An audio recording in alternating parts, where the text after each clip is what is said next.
नमस्ते दोस्तों, welcome to the channel.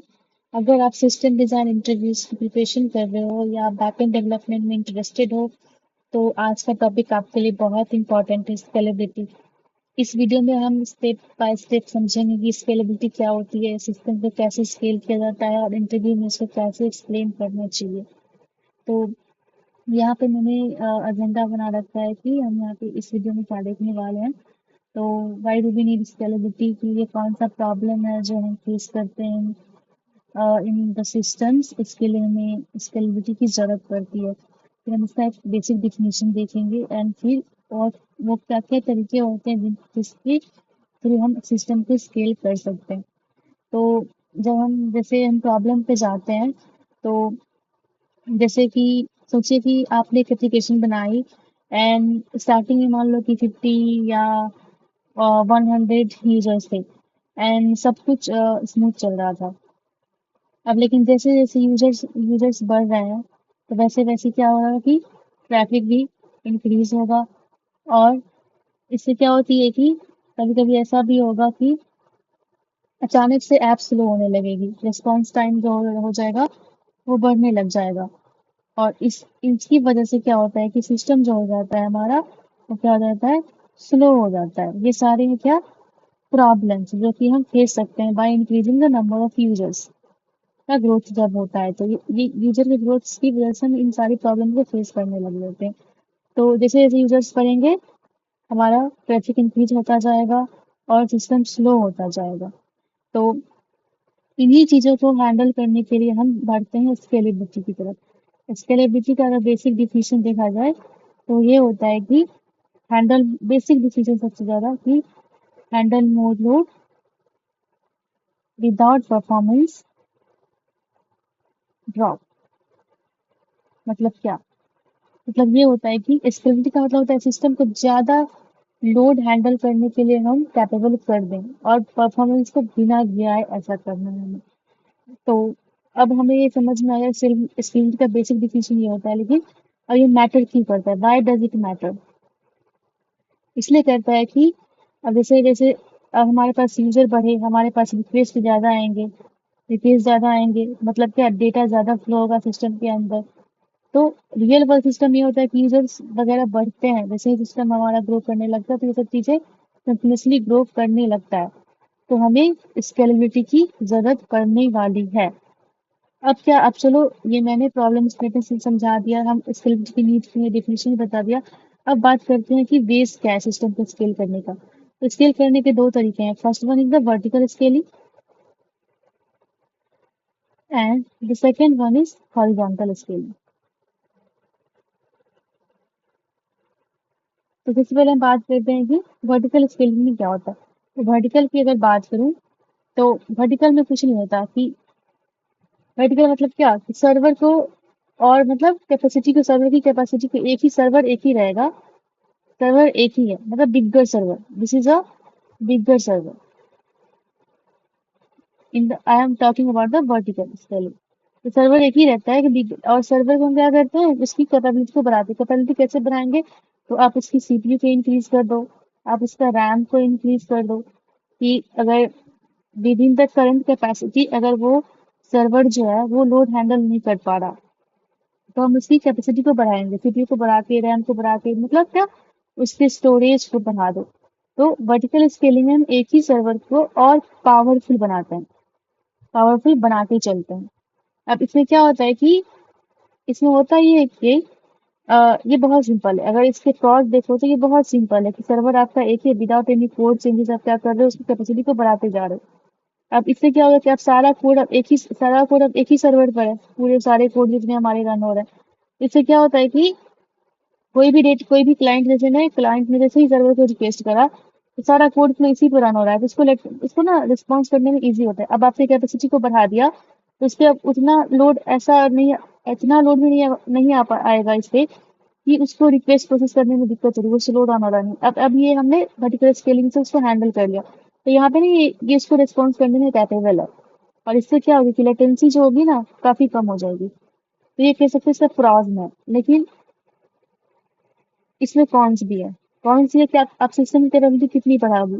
एक टाइम ऐसा आएगा एक टाइम ऐसा आ जाएगा कि आप वो लिमिट को क्रॉस कर जाओगे, इसकी लिमिट ही खत्म हो जाएगी स्केल करने की।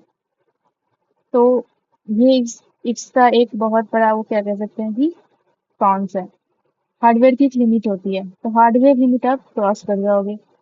और फिर अब मान लो कि सर्वर एक ही हमने बोला, अब इस सर्वर में कुछ भी हो गया, जैसे सर्वर का आउटेज हो गया या फिर कुछ डिजास्टर हो गया, कुछ भी हो सकता है। अब ऐसा हो गया कि ये सर्वर क्या हो गया, सर्वर में कुछ एरर आ गई, तो ये सर्वर ना डाउन हो गया। सर्वर अब जैसे अब आपके पास एक ही सर्वर था, ये सर्वर ही डाउन हो गया। तो जो क्लाइंट जो था पहले क्या कर रहा था, क्लाइंट जो क्या था, क्लाइंट सारे रिक्वेस्ट इसी सर्वर को भेज रहा था, अभी सर्वर ही अवेलेबल नहीं है, मतलब कि हमारा पूरा सिस्टम ही ठप हो गया। तो दिस इज नॉट गुड, इसको हम क्या बोलते हैं, सिंगल पॉइंट ऑफ फेलियर। तो किसी भी सिस्टम को जब आप डिजाइन करने जाओगे तो आपको ये ना बहुत ही क्रूशियल चीजें, इसको आपको एकदम वेरी वेरी वेरी इंपॉर्टेंट, इसको ध्यान में रखना है कि आपको सिस्टम ऐसे डिजाइन नहीं करना है कि वो उसमें सिंगल पॉइंट ऑफ फेलियर आ जाए, क्योंकि आपका पूरा डेटा लॉस हो जाएगा और आपकी बिजनेस पूरी बंद हो सकती है।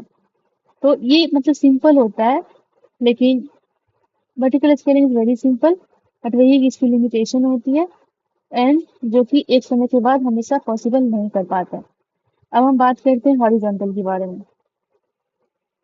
हॉरिजॉन्टल स्केलिंग में क्या होता है कि आप ना सर्वर, पहले हमारा एक सर्वर था, सर्वर वन। अब क्या करोगे आप ना, सर्वर्स को यहाँ सर्वर टू, सर्वर को बढ़ाते जाओगे। अब एक सर्वर हैंडल नहीं कर पा रहा तो सर्वर थ्री ले आओगे।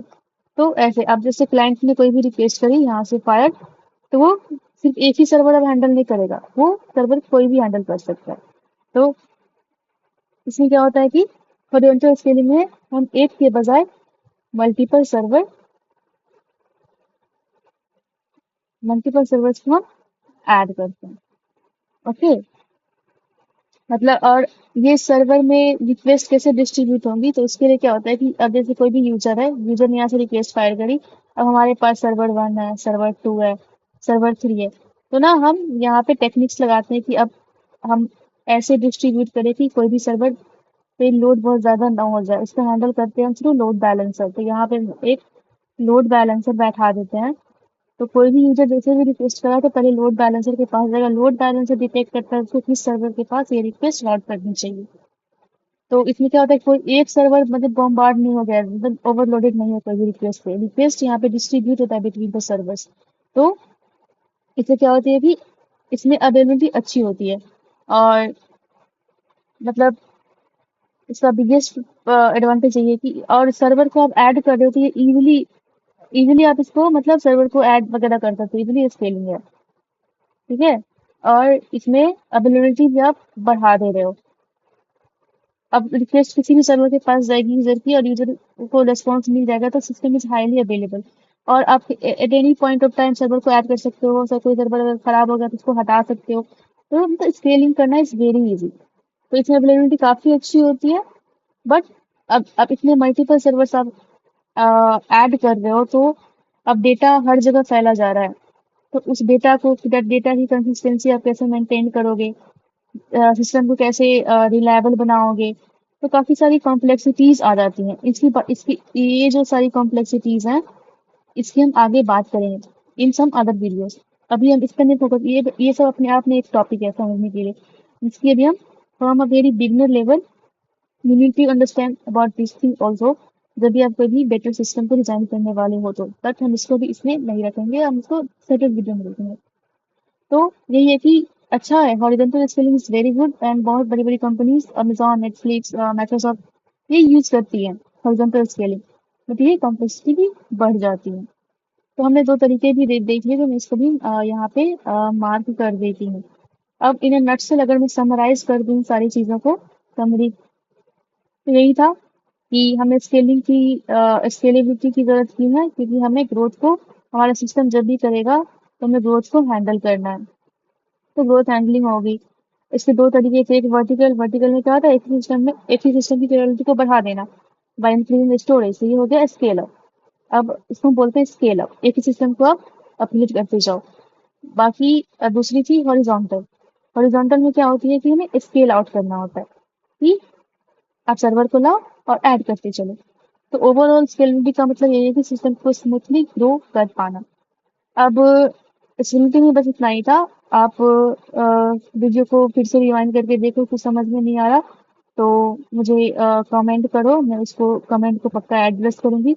और ये मैं चैनल इसलिए स्टार्ट कर रही हूँ कि अ, मैं बिल्कुल बिगनर लेवल से लेके जाना चाहती हूँ। मैं अगर अपने बारे में थोड़ा सा बता दूँ तो currently I am a senior software engineer and I have worked at a very good companies like Microsoft, uh, Oracle, etc. And I'm having over a 5 plus years of experience. So, my in a nutshell, I wanted to say that I am in a good position to tell you about these things and from the very beginner level.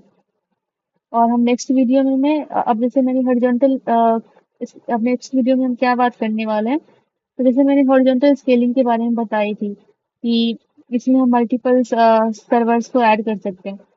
तो इसमें एक वो आ जाती है requirement की आप server जितने भी ऐड करो बट जो सर्वर होने चाहिए वो स्टेटलेस होने चाहिए। अब ये स्टेटलेस अब बिगनर लेवल को लेके हम चल रहे हैं तो उनको पता नहीं होगा स्टेटलेस क्या होता है, स्टेटमेंट क्या होता है।